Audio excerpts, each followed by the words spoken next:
Elaine Shauger here, APS at Perfect Swing Academy. I am the second master to Daniel R. Shauger. He is the first master in the whole world of golf with his down and up. We are completely different from the golf world. Here's Daniel talking about the swing, circle, center.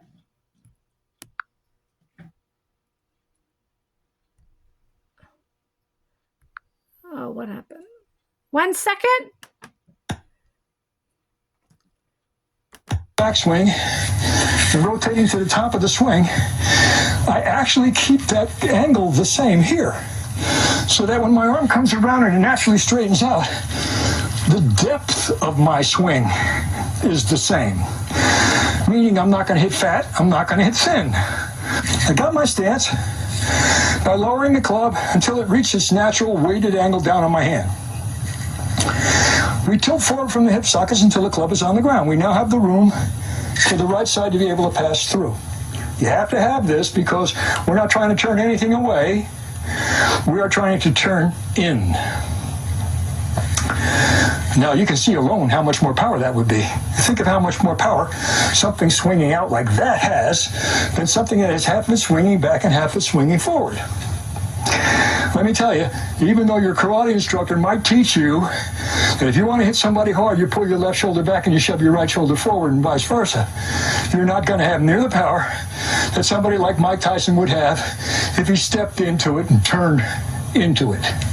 When I first met Mike Austin, he had a 7-iron in his hand the very first day, and it had a spot burned out in it the size of a little bigger than a nickel that had no grooves. As a matter of fact, it was a little bit of a hollow spot.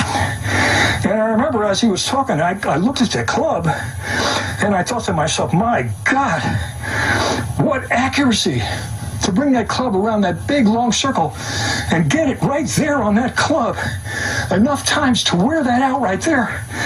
That's unbelievable accuracy. When we talk about the accuracy of Hogan and Austin, you have to think about that. As good as Hogan was, I don't know that he ever wore out.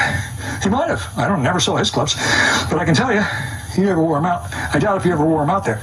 Austin's clubs were also very heavy, as were Hogan's, and probably a lot stiffer than most people could use because of the way they generated power, how close they got it to the beginning of their release arc, and just because they had a really correct path through the ball with the correct shaft position every time they hit the ball. And when I get into my stance, and this is important, we're going to start learning here a little bit about how